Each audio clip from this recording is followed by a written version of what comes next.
In Wales, stamp duty is officially known as Land Transaction Tax, or LTT for short.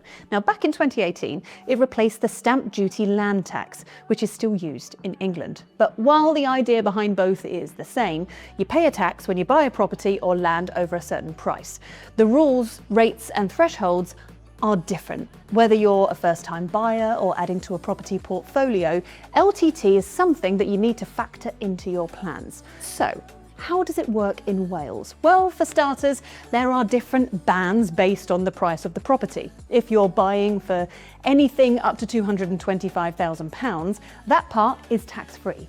But anything above that starts to attract a percentage. From £225,001 up to £400,000, you'll be paying 6%. Then it goes up in stages, 7.5%, 10%, and eventually 12% for properties over 1.5 million. Now, for first-time buyers, things can be a little easier.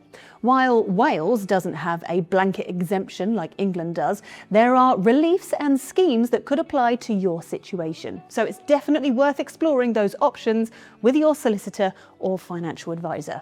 There are also exemptions in specific circumstances. If you're transferring a property as part of a divorce settlement or buying it on behalf of a charity, for example, LTT might not apply. This is less common, but it's always good to know where you stand, especially if something is a bit outside the norm that applies to you.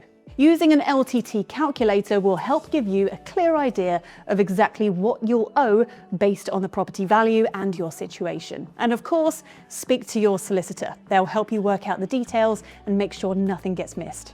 And just to note, LTT rates can change. As of April 2025, this information is correct, but double check the latest info on the Welsh Government's website for the latest budget announcements. If you found this helpful, give it a like, and if you're curious about what else to expect in the buying and selling process, hit that subscribe button for more useful videos just like this one.